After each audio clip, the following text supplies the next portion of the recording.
Save the Queen, I'm Brian Lilley with the Rebel.Media. The civil servants at the Foreign Affairs Department, they're at it again. Last week it was cheering, yucking it up for Prime Minister Justin Trudeau, posing for selfies with the High Prince of all the Canadas, and forgetting they're supposed to be neutral bureaucrats.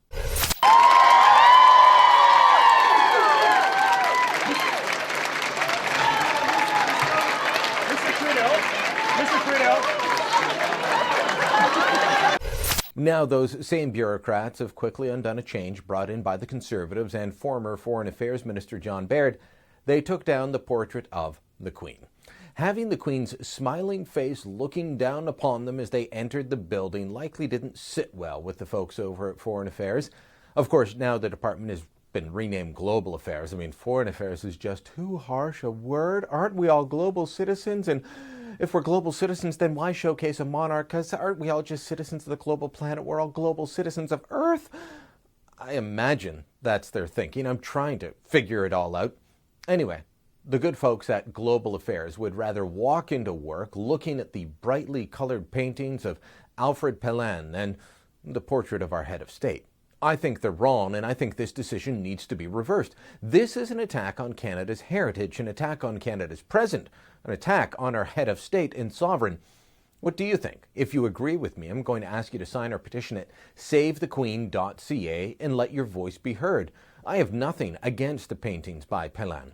One is called Canada East, one's called Canada West, but don't you think there's room in the very large Pearson building for both these paintings and the portrait of the Queen?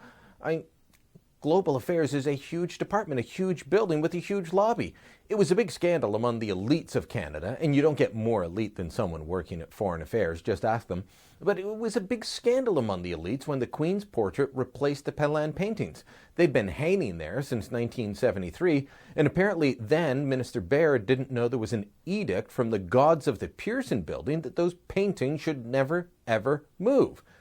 But in time for the arrival of Prince William and Princess Kate, the portrait of the Queen replaced the paintings by, let's face it, a man most Canadians had never heard of unless they caught stories on how this was a really big scandal. Baird also ordered our embassies and missions around the world to display a portrait of the Queen, who is, need I remind you, our sovereign and our head of state. Those will likely come down now as well, replaced by another Quebec artist you've never heard of, or maybe a portrait by their hero, or of their hero, Justin Trudeau.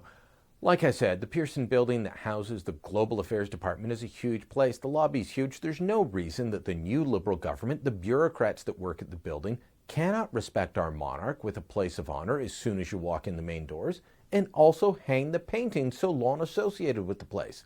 I'm asking you to help push this message. Sign our petition at savethequeen.ca and let your voice be heard. We can't let this stand without raising up our voices and telling the people at Global Affairs that they do not speak for us when they insult the Queen and all her heirs. By taking her portrait down, that's what they're doing. Tell them now, savethequeen.ca.